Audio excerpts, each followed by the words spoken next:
Welcome to American Education FM, everybody. I'm Dr. Sean Brooks. Welcome back, everybody. Let me get right to it.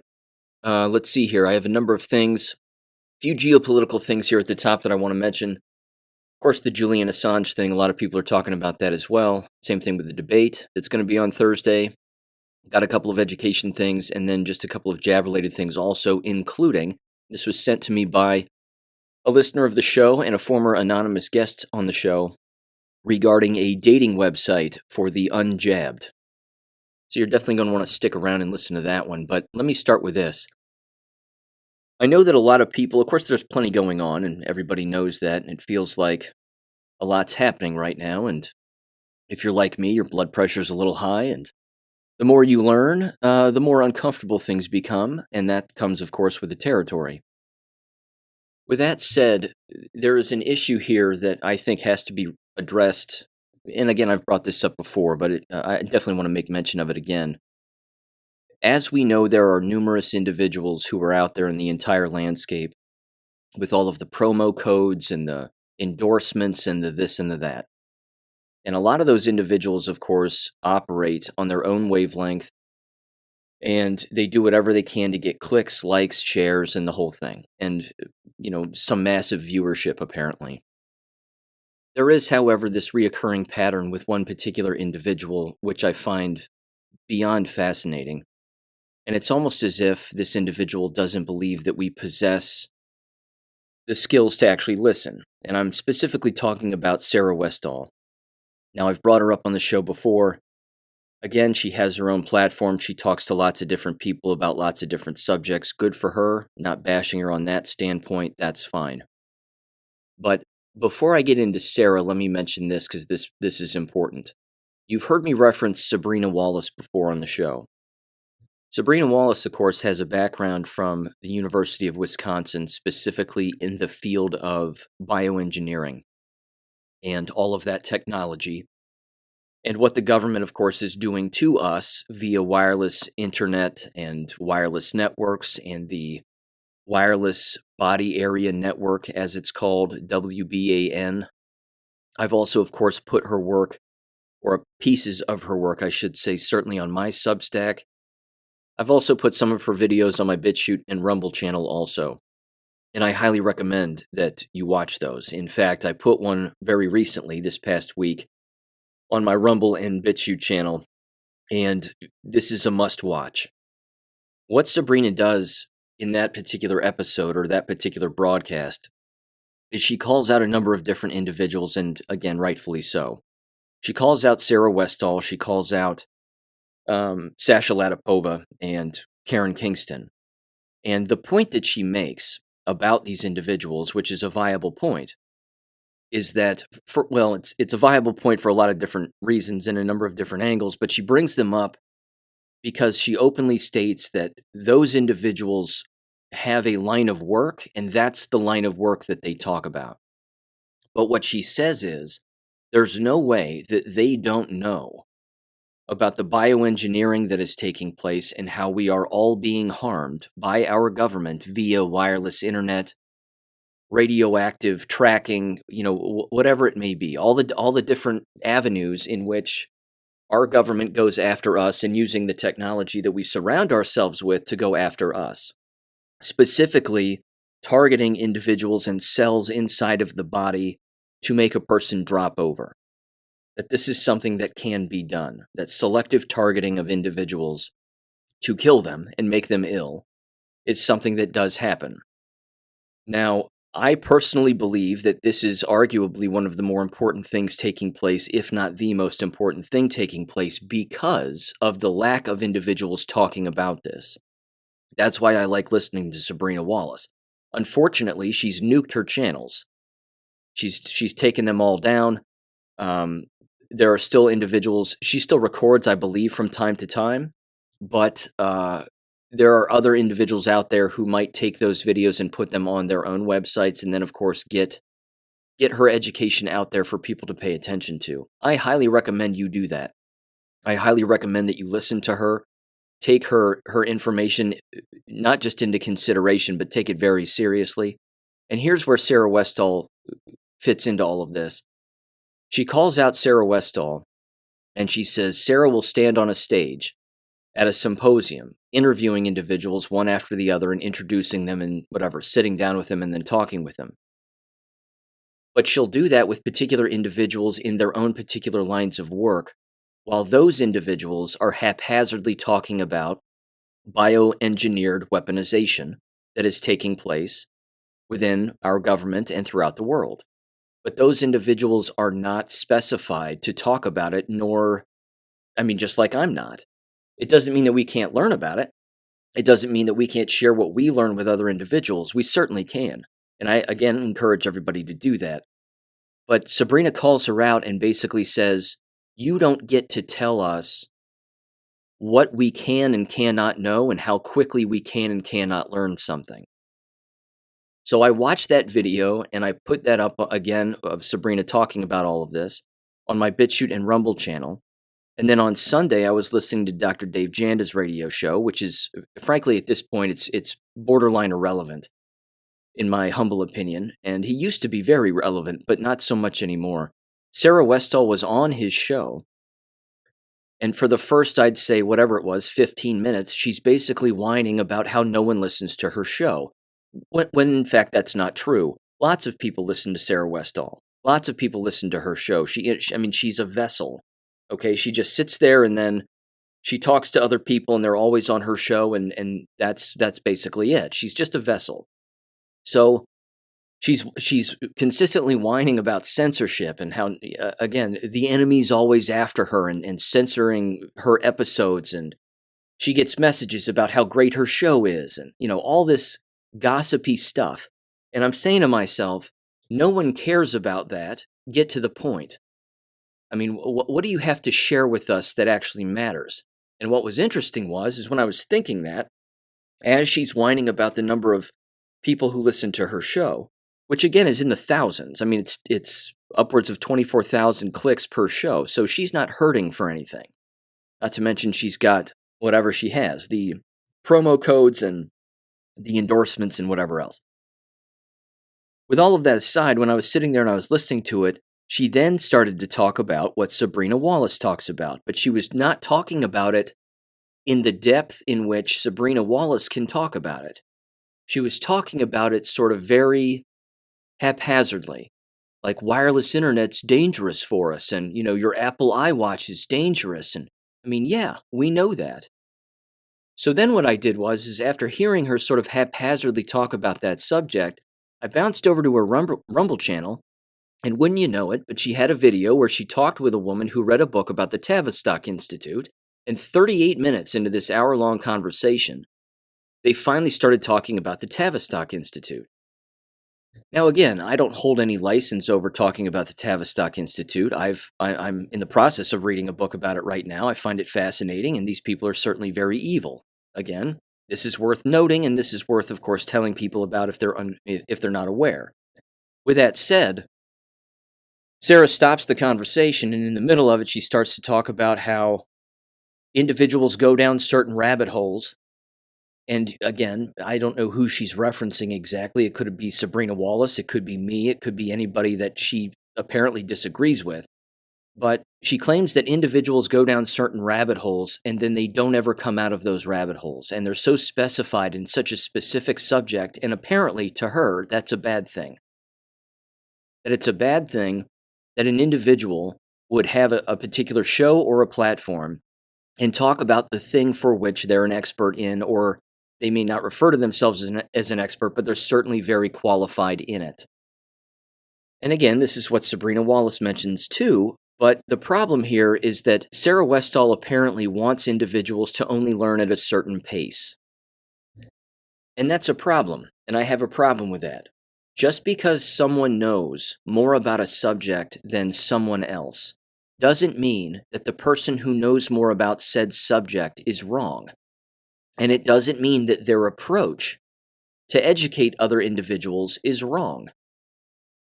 That's up to the beholder. That's up to the listener. The listener gets to decide that for themselves. In fact, when I heard Sarah Westall say that on her show, I immediately thought, gatekeeper. Only a gatekeeper would tell people to pay attention to what they're learning, and then avoid particular things or not avoid particular things. And then, of course, criticize individuals for learning at a different pace. Again, I know I just basically made fun of Sarah Westall for maybe not learning at a faster pace. My point is this: no one should be criticized for having a great deal of expertise and a level of seriousness in their voice about a particular subject for which they're speaking about. Because a person who criticizes someone who is learning is a gatekeeper. Again, these individuals exist all around us, and they also exist in, I would say, different levels and different wavelengths and different approaches. For example, in that Sabrina Wallace video that's on my BitChute channel and Rumble channel, she also calls out, again, Sasha Latipova and Karen Kingston. She says these individuals worked for lawyers and the medical industry and what have you. So they're always talking about just that. Which again, you can criticize it, I suppose. I fully understand the criticism. I don't pay those individuals any money to read their Substacks. As soon as you start scrolling through one of their Substacks, again, it says, click here to pay, or else you can't read anymore. These individuals are making a living on Substack, and what are they really doing?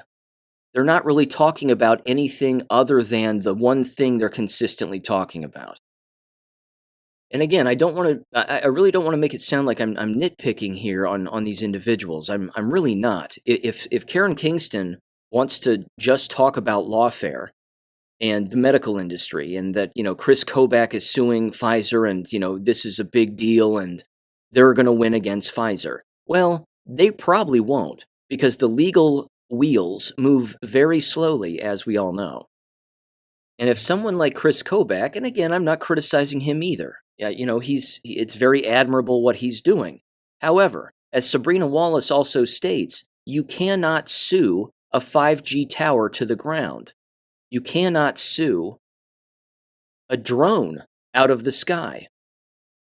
And you cannot sue a wireless telecommunications system that is being weaponized by government against its citizens to kill us. You can't sue that. You can't sue your way out of those things. People have to talk about this, they have to research particular things, and the pace in which they do it is completely up to the individual. But we have no business listening to individuals tell us what we can and cannot learn and what pace we should be learning. Again, Sabrina Wallace makes a good point about those Substacks, is that if an individual is just on a particular thing and you want to read it and you want to pay for it, go for it. But her bigger point is, she says, those individuals writing about whatever they're writing about, again, the Karen Kingstons and the Sasha Latipovas, they know about the wireless body area network. They know about it, and they're not talking about it. I mean, hell, it's pretty evident that possibly Karen Kingston was targeted by that very system. You'd think she'd want to write about that. And again, Sabrina Wallace has a point. I fully understand her frustration. She is specified in a very specific line of work, in an area of knowledge, that she believes is clearly the most important thing going on. I tend to agree with her. I do agree with her. Not tend to, I do. I believe that is the most important thing that is happening. And after listening to her and looking up the information myself and putting some of those Substacks together, it's terrifying. It truly is. Then, of course, the question becomes, well, what do we do about it? And that's where you get to a Karen Kingston individual, and they would claim that, you need to fill out these forms and send them to the appropriate people and blah, blah, blah, blah, blah. That's why I sit out here and I say, I've done that.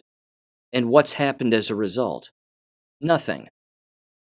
Absolutely nothing. Again, I know I'm bouncing around here, my apologies, but if you go back to Chris Kobach, why isn't Chris Kobach suing the health departments in his own state? That's what needs to happen. Instead of going to Pfizer and going after one of the so-called big dogs, you pull a root out of the ground from the ground up. You don't just rip off the leaves and then expect the root to be okay. You got to go for the root.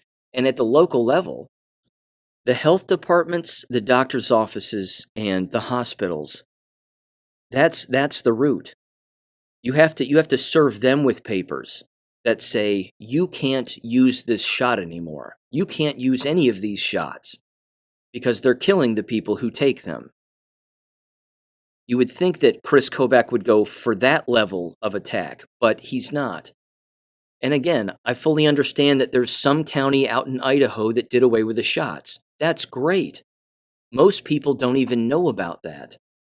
And while Karen Kingston, again, writes about that and has brought that up, and then it even has, of course, worked with a Florida county to do the exact same thing, what's come of it? The answer is nothing.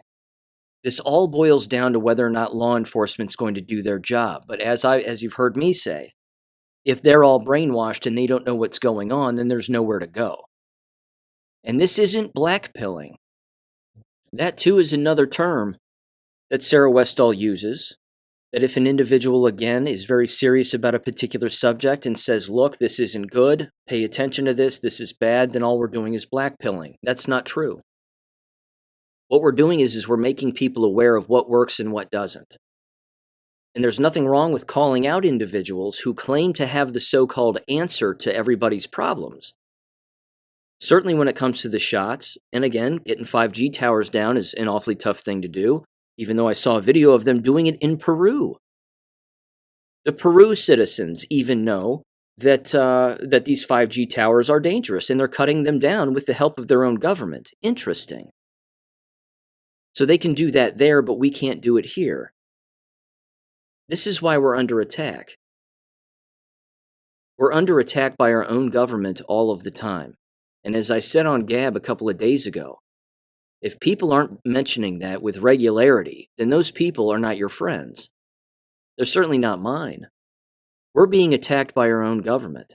Hell, I live in a town where a mayor is filling our town with homeless people and illegals. That's human trafficking. That's against the law. And the cops know this. What are the cops doing about it? Nothing. See what I mean? This is the issue. It's this local. It's this small. And the problems are vast. So in summary, sorry for the rant here. I just wanted to start off with this. In summary, don't ever let someone tell you that there's something that you cannot learn. Don't ever let someone tell you that there's only a specific pace in which you need to learn something. Because that's usually the person who's not learning at a very quick pace. That's a person who's probably not doing the right thing. They'll claim they're doing the right thing all of the time, but they're probably not. So what does that person really have to offer, other than gatekeeping?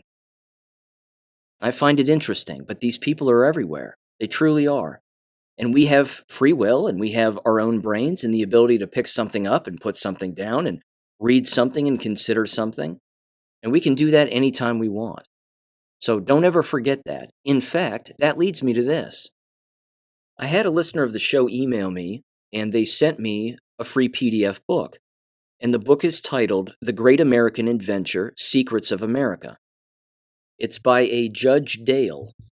I put this on my website. It's free. You can click on it. It's about 90 some odd pages long. Feel free and give it a read. If you're looking for something to read here over the next few weeks, or you have nothing to read and want to read something, then yeah, check it out. It's very interesting. Their use of the term Nazi in it is a bit odd. I mean, they use it like a derogatory term, but if you can get past that, it's fascinating. Lots of talk about the law, lots of talk about Freemasonry, lots of talk about three-letter agencies. It's interesting stuff.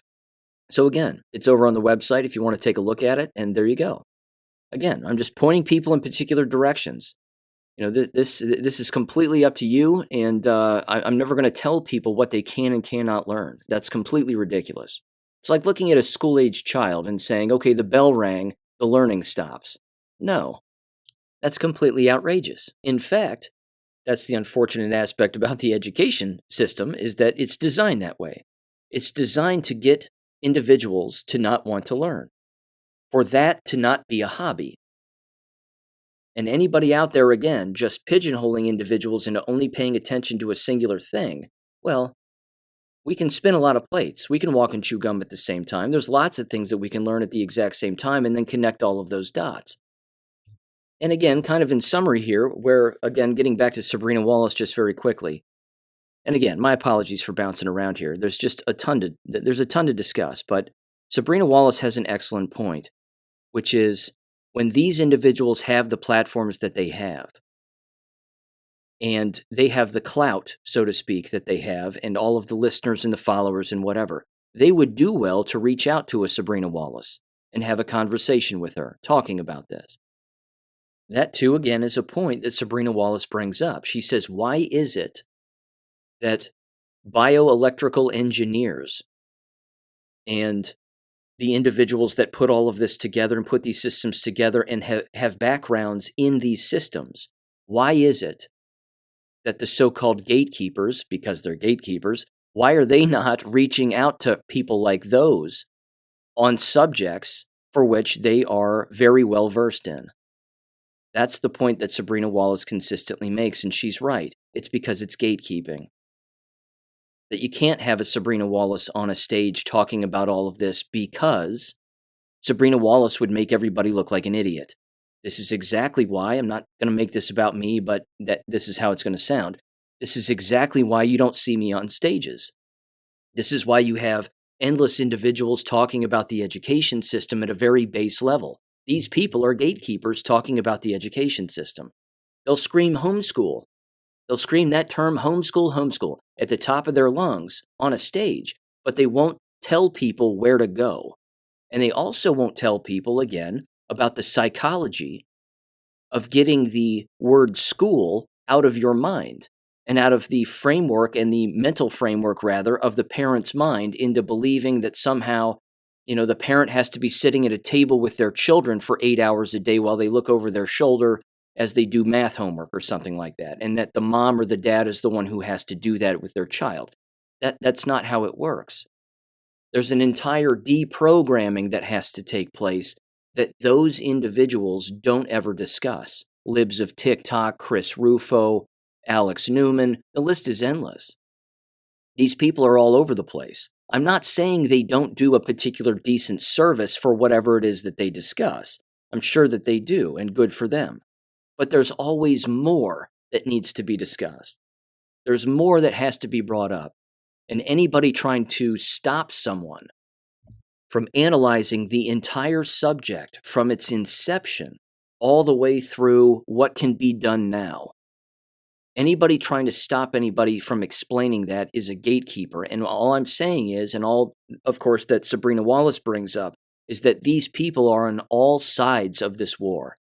They're all over the place. I would even put Dave Janda in that particular category. Bless his heart. I really would. Even Dr. Dave Janda and his radio show. He openly goes on his radio show. He brags about all the subjects that he brings up on his show, and then he claims that Rumble, and he never says the word BitChute, not ever, but he claims that Rumble censors his stuff. I can't even have a Rumble channel, he says. That's ridiculous. Of course you can. You can also have a BitChute channel. But Dave Janda's in it for the money, and he's a retired orthopedic surgeon. He doesn't need the money. So what is he doing? Why is he gatekeeping? He has guests on that bring up serious stuff, but because it's a radio show once a week, and of course he has an online paid platform, so if you want to watch anything else that he does, you have to pay for it. If these conversations are so important and groundbreaking, and everybody needs to know it, Jesus Christ, make the information free for people. Stop charging people. The moment you start doing that, people start to ask questions. Who the hell are you? What the hell are you doing? I mean, this bothers me. This is a problem. This is part of the gatekeeping. It's part of the habit. Well, I have to make a living, and I have to do it this way, and I have to do it that way. Hell, shovel shit for the rest of your life. That's fine. That has to happen too. There are people who work their asses off on a day in and day out basis all day long and have a show where they bring up a lot of serious stuff, like Jesse James. That's why his show kicks ass. He works his ass off every single day doing what he does for a living, and then he sits down with Outcast and then they have a show once a week. This is a big deal. But he's not begging for money out there. He's not making his content behind a paywall. So that's my rant on all of that. It's just that there are gatekeepers everywhere. And I mean everywhere. Let me tell you this real quick too. This is funny. You know how I'll just dive in every now and again to listen to Glenn Beck for maybe 5 minutes and see what his dumbass is saying. Well, I did it again as I was eating lunch, and sure enough, he's actually talking about how Donald Trump's VP pick needs to be somebody like Mike Pence. He actually said that. he said he needs to pick somebody like Mike Pence. Does he not know that Mike Pence is an alleged pedophile? That he's gay? That he was in possession of classified documents in his own home? And that right now, as I'm talking, Mike Pence is getting torched on X for his statement that he's made about Julian Assange. Letting him out of jail is dangerous and he should never be let out of jail and whatever the hell he said. I mean, you couldn't be more irrelevant. Glenn Beck couldn't be more irrelevant. It's amazing to me. I find all of this fascinating. These people, they open their mouths and they'll immediately show you what they don't know. And of course, they don't even have to open up their mouths. I had an individual who listens to the show who made a comment in one of the comment sections, I think on BitChute, and they basically just said, it's like trying to bring all of this information to your sheriff. And your sheriff claims, again, that they're a conservative and that they know what's going on, and yet there they are wearing an Apple Watch on their wrist. I mean, I don't know about you, but this is becoming one of those things where that's immediately where I look.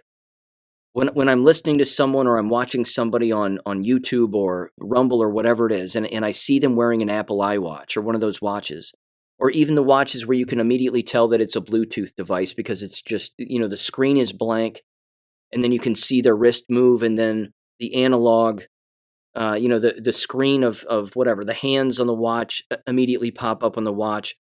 I mean, I just look at people's wrists to see if they're wearing these watches, because it's the dead giveaway that they're not awake. They're wearing a device on their body that causes cancer. This is the wireless body area network. This is just a piece of it. But these clues are everywhere. That's kind of my overall point. These clues are everywhere. There's gatekeepers everywhere. Just being reminded of this, and even me reminding myself from time to time about this, I think is just remarkably important. So there you go. Just wanted to mention all that again. Sorry for the 27-odd minute rant there, but these people frustrate me. They truly do. Okay. With that aside, let's get into Julian Assange just for a second, and I'm specifically relating this to Q posts. If you look up Q post on QAnon.pub or OperationQ.pub and all of those Q drop websites, if you look up post number 1591, which was June 26th, not an accident, June 26th of 2018, there are a number of different posts within this post, but one of them specifically just says JA, and then it says June. JA in these Q drops has always meant Julian Assange. And then below that it says SR, and then the month of June. And then it says it's almost July. SR stands for Seth Rich. So again, individuals making fun of the Q stuff and the Q posts. Why on earth, then, if you believe in coincidences, and this is all just a coincidence, why is it that on June 26th, it says Julian Assange, June, Seth Rich, June, it's almost July, unquote? Why would that be the case? And then at the bottom of the post, it says the following: Julian Assange in the news, and then it says think JC. Now, I think JC in this is James Comey. I don't know that for a fact, but that's what the post says. It says server unlocks Seth Rich. MS-13, 2, and then this is in parentheses, 2, 187 nearby. Phones unlock command and control. Estimated time of arrival, it says estimated, ETA, and then it says it has begun, Q.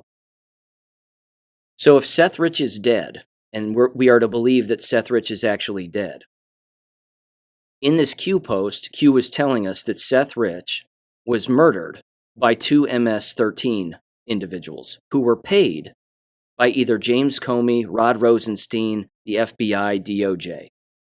That it was a clear hit.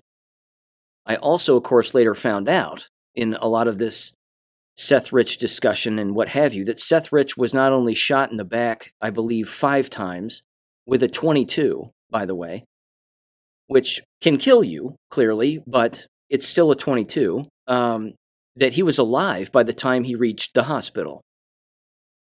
And that he was alive, but then died in the hospital, allegedly. Now, I have no proof that he's dead. I have no proof he's alive. I just find the fact that Julian Assange is back in the news, and that these posts, as I've stated in the past, are a clear delta dating back to exactly June 26th of 2018. Interesting stuff. And no, it's not a coincidence. It can't be. There's always way more going on than what we can comprehend.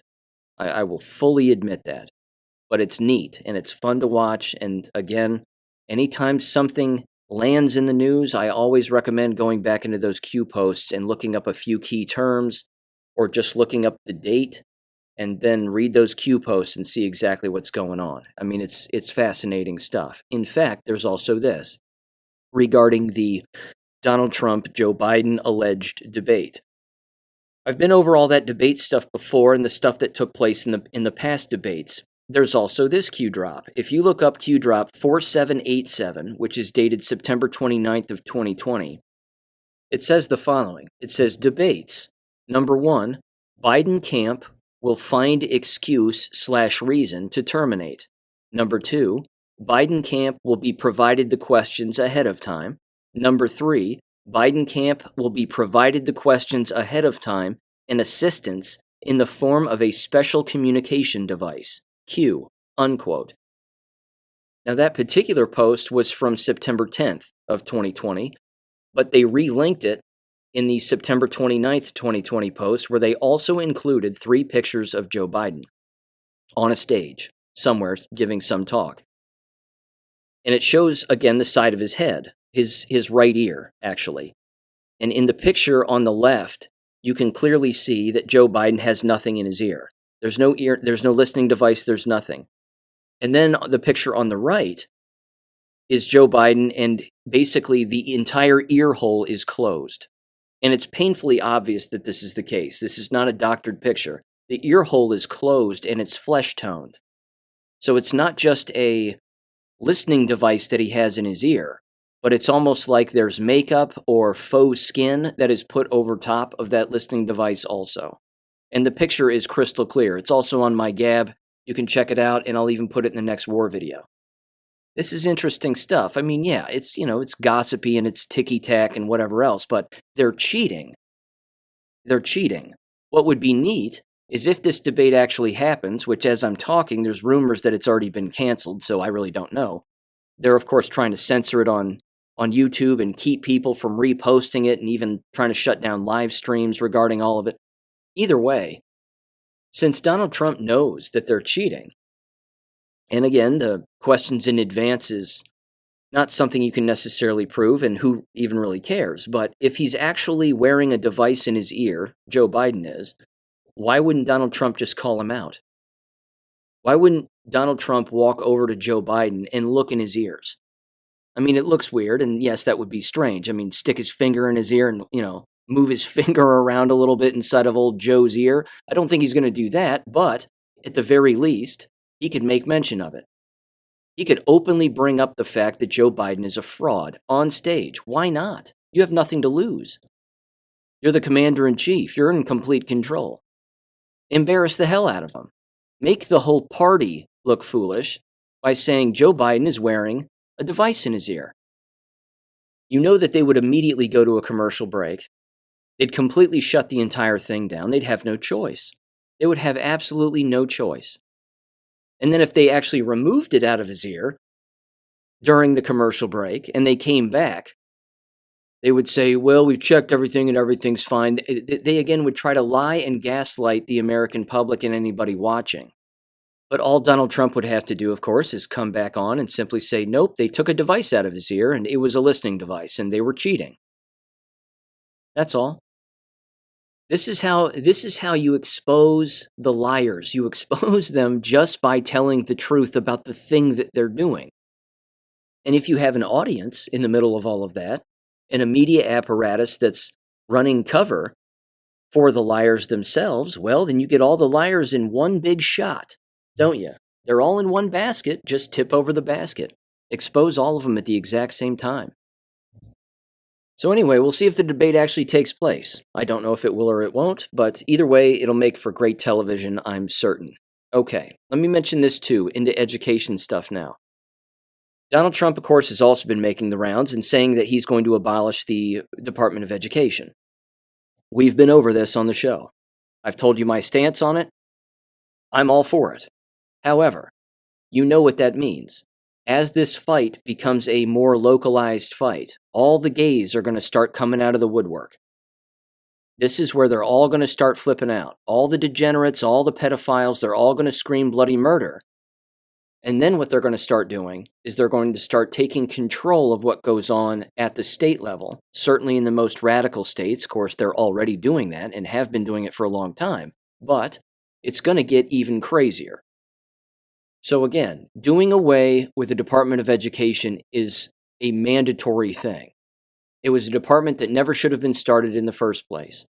However, given its influence and the things that it has been doing and illegally allowing for a very long time, and of course manipulating society and working with the Tavistock Institute and endless other private NGOs and organizations and 1,000 other things, all of that just is going to land now at the state level. And that fight is going to get crazier than it's ever been before at the state and county and local level. No doubt about it. This is where everybody's going to start jockeying for power. And just like in the last episode, toward the beginning of that board meeting that I was discussing, and all of those different organizations and hospital conglomerates and community organizations and blah, blah, blah, when all of those groups see that the DOE no longer exists, it's going to be like chum in the water. All the sharks are going to start coming out at the local level in a way that you can't possibly imagine, although you can imagine it because you're smart people. But that's what's going to happen. And it's going to get real crazy. Because those people like meetings, ladies and gentlemen. They actually enjoy meetings. Let's have another meeting. Let's have another organization. Let's get together as a community. Let's have another meeting. Meeting. It's nuts. They love their meetings, and they want more of them. And they'll start up different organizations. They'll start, I guarantee, their own local education organizations to try to have influence with school board members and school teachers and 1,000 other things. Again, getting rid of the Department of Education is just the very beginning.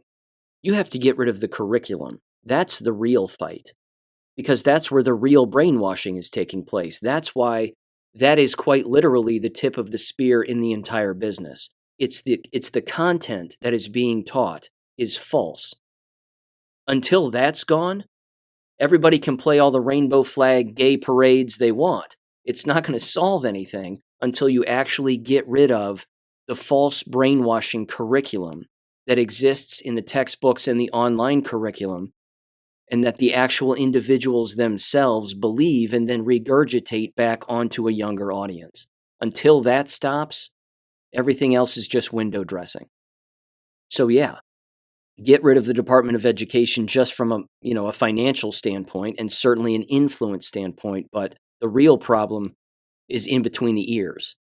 That's the real problem. And it's everything that the students are being told, and it's everything that, the teachers unfortunately believe to be true, which clearly is not, and 1,000 other things. So yeah, there's that. Okay. There's also this, of course, not surprising. This is from, let's see here, Fox21news.com. There we go. It says, Missouri, Kansas judges temporarily halt much of President Biden's student debt forgiveness plan. I don't think I have to read too much into this. It's pretty clear. All of that was illegal. Even the Supreme Court said so, and what did Joe Biden do? Well, he gave a giant middle finger to the Supreme Court and said, whatever, I'm going to get rid of everybody's debt. Well, you can't do that. It's just going to fall on everybody else's shoulders, unfortunately. Any taxpayer. And apparently this specific ruling has more to do with when the students should be paying this back. It says, Bailey and Kobach each hailed the decision from the state's judges as a major legal victory against the Biden administration and argue, as many Republicans do, that forgiving some student loans shifts the cost of repaying them to taxpayers. Of course it does. More specifically, it says that in Kansas, U.S. District Judge Daniel Crabtree ruled in a lawsuit filed by the state's Attorney General Chris Kobach on behalf of his state and 10 others.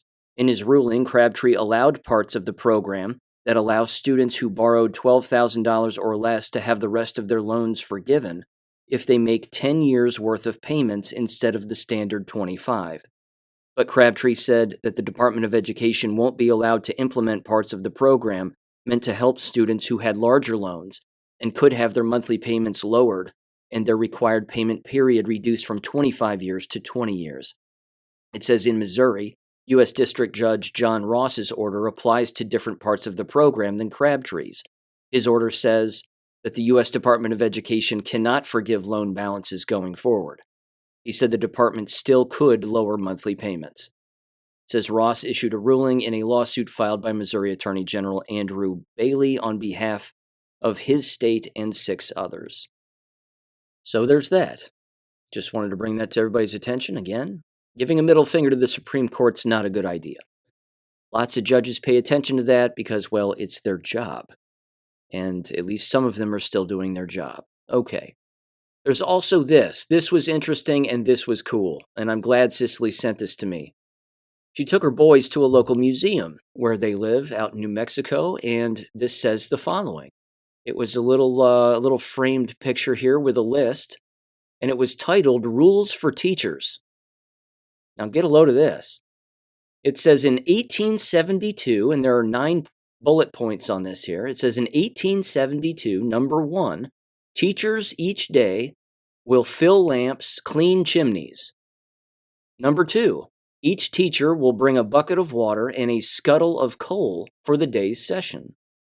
Point 3, make your pens carefully. You may whittle nubs to the individual taste of the pupils. Point 4, men teachers may take 1 evening each week off for cooking purposes or 2 evenings a week if they go to church. Point 5, after 10 hours in school, the teachers may spend the remaining time reading the Bible or other good books. Point 6, women teachers who marry or engage in unseemly conduct will be dismissed. Point 7, every good teacher should lay aside from each pay a godly sum of his earnings for his benefit during his declining years, so that he will not be a burden on society. Number 8, any teacher who smokes, uses liquor in any form, frequents pool or public halls, or gets shaved in a barber shop will give good reason to suspect his worth, intention, integrity, and honesty. And point 9, it says the teacher who performs his labor faithfully and without fault for 5 years will be given an increase of 25 cents per week in his pay, providing the Board of Education approves. Isn't that amazing? How far have we fallen?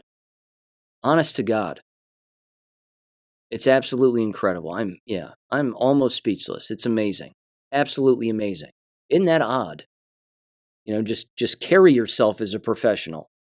Carry yourself as a professional. Care about how you look. Care about who's looking at you. And carry yourself in a different manner. I always knew that. I knew that as a school teacher. I knew it before I was a school teacher. It wasn't something that was even heavily discussed in teacher education courses. It was just the way I was raised. That's what you do. You carry yourself a particular way. It says this at the bottom then. It says in 1915, and there are 10 points here. It says, number 1, you will not marry during the term of your contract. You are not to keep company with men. Number 2, you must be home between the hours of 8 p.m. and 6 a.m. unless attending a school function. Number 3, you may not loiter downtown in any ice cream stores.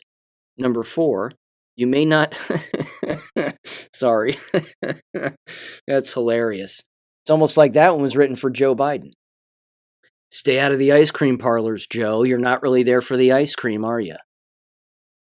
Pedophile. Anyway, moving on. Number 4, you may not travel beyond the city limits unless you have permission of the chairman of the board. Number 5, you may not smoke cigarettes. Number 6, you may not, under any circumstances, dye your hair. Well, that pretty much disqualifies every freak show, doesn't it? Let's see. Number 7, you may not dress in bright colors. Yep, disqualifies the freaks too. Number 8, you may not ride in a carriage or automobile with any man unless he be your father or brother. Number 9, you must wear at least 2 petticoats. And number 10, your dresses must not be any shorter than 2 inches above the ankles. Unquote. Incredible. Absolutely incredible. In fact, I put that on Gab and gave Cicely the credit there, Wendy_Peppercorn, at Wendy Peppercorn. And someone reached out and said, these rules are basically still in place for a lot of the Amish schools. I wouldn't doubt that for a second. Wouldn't doubt it for a second. Absolutely fascinating, though. She also said, of course, and sent me a picture that there was an entire set of the McGuffey readers in this museum. There you go, ladies and gentlemen. McGuffey readers, so important, they're in a museum. Also available on eBay and Amazon.com. You can buy them brand new. You can buy them used. It's the fastest way to get a child to read, to write, to spell, to comprehend. And the word God and the name of God is in the McGuffey readers. It is hands down the fastest way to teach someone how to read.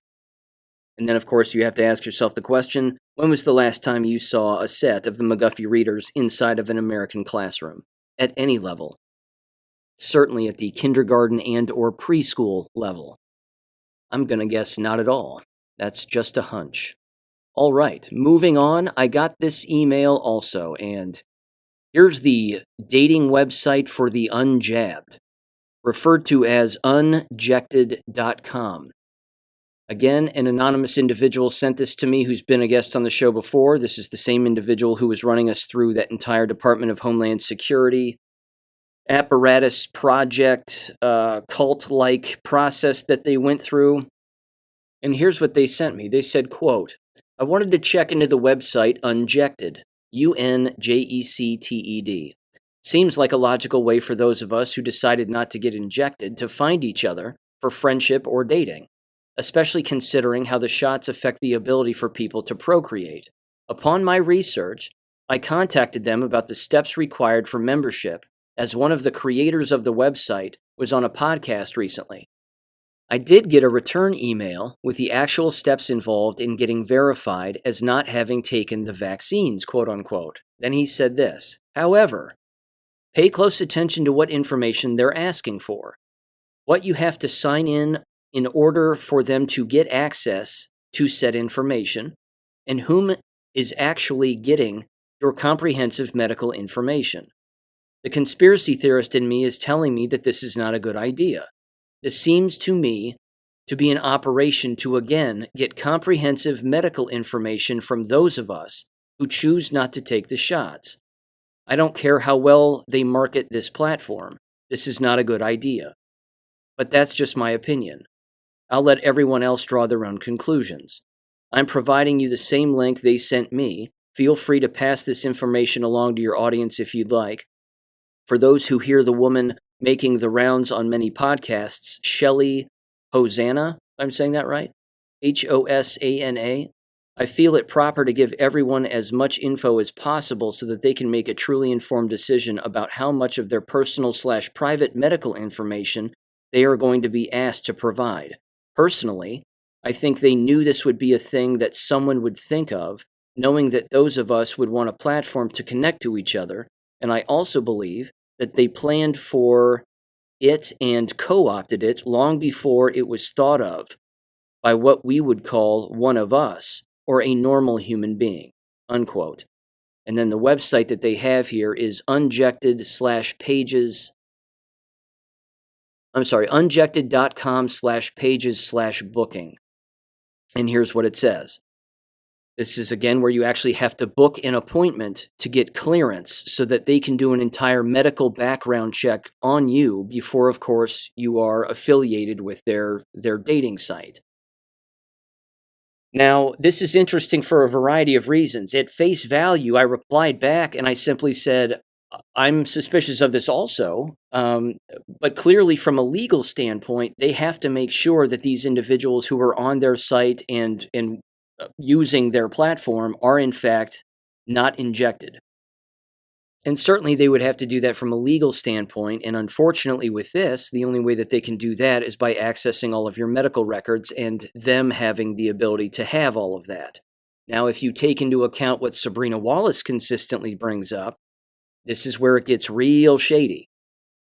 And then they replied back and they said, Sean, the wellness company is associated with this group. That Unjected as a dating website, that the wellness company is, well, it says right at the very bottom of their website, Unjected 2024, powered by the wellness company, all rights reserved. Yeah, I don't trust this in the slightest. Their address here is 433 Plaza Real, Plaza, and then capital Real, Suite 275, Boca Raton, Florida 33432.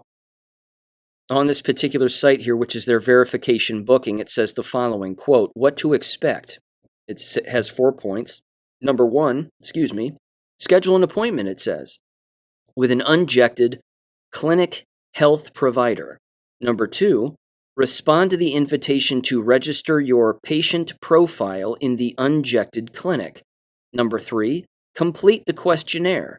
Notification that is stored in a fully HIPAA-compliant platform for your safety. Yes, I'm sure it is, wellness company, CIA. Number 4, it says, please ensure you have a scan ready of your government-issued photo ID to upload to your private portal. Sample of attestation questions, click here to view. And then it says, final, complete your video consultation with accredited health provider. And then it says, notice, you must complete your attestation questionnaire prior to attending your video consultation or risk having your appointment canceled. And then it has a calendar at the bottom, and this is apparently put together by a Christine Olson. I guess this is the individual you talked to. And there you go. Again, powered by the wellness company. If you click on their sample attestation, it says the following here. It says, I attest that I have not received any doses of the COVID vaccine, mRNA or otherwise. I fully attest that I do not plan to receive a COVID vaccine. I consent to allowing Unjected and telemedicine partner, the wellness company, to request my state vaccination record to confirm my status. No, absolutely not. This is where this gets real weird. They're data mining.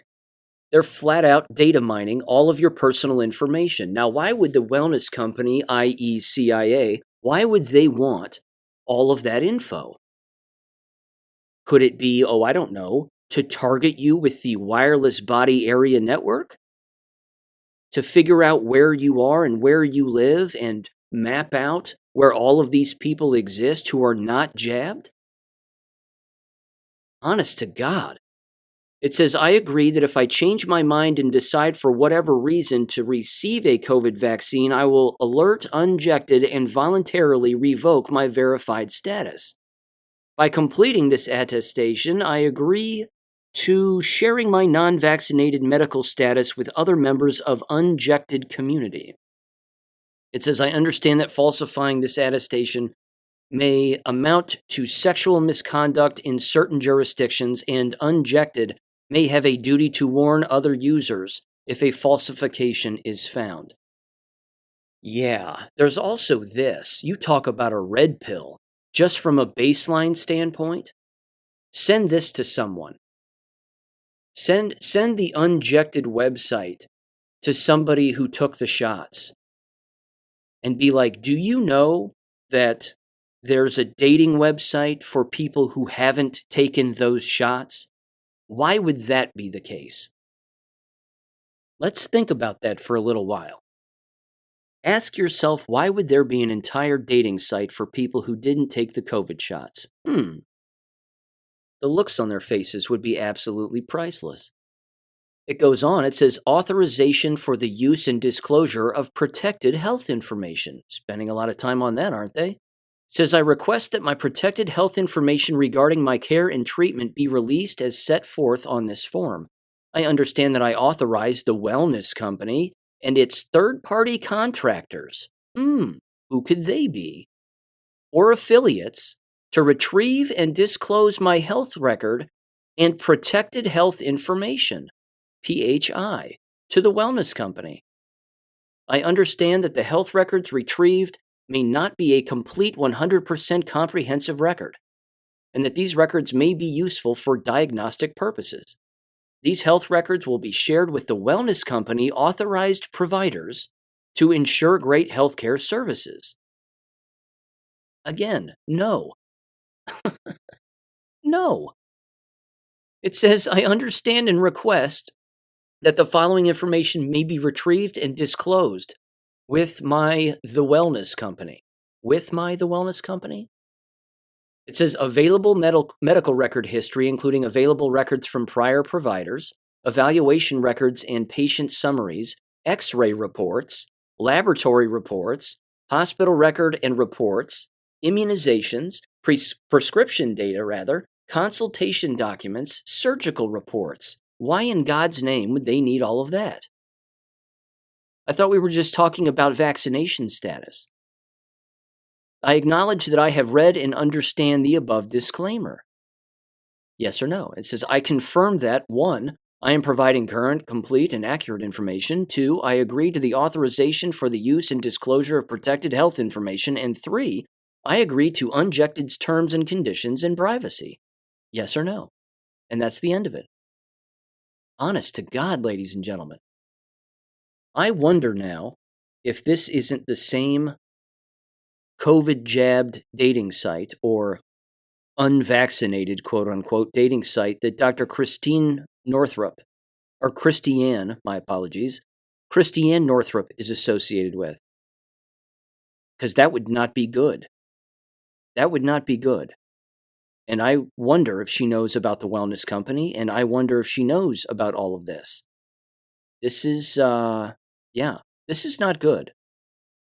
And speaking of not good, should mention this. AJ sent me this. Thank you, AJ.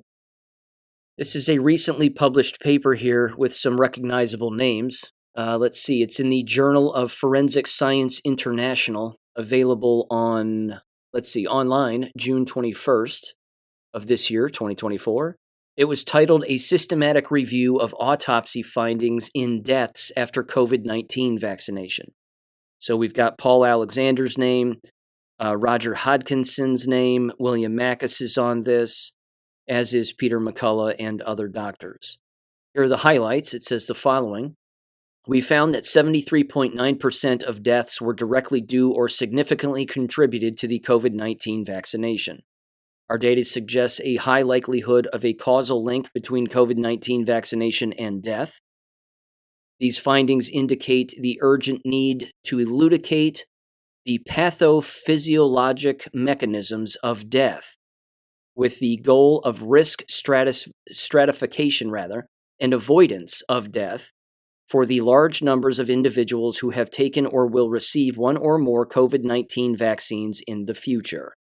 This review helps provide the medical and forensic community a better understanding of COVID-19 vaccine fatal adverse events. And scene.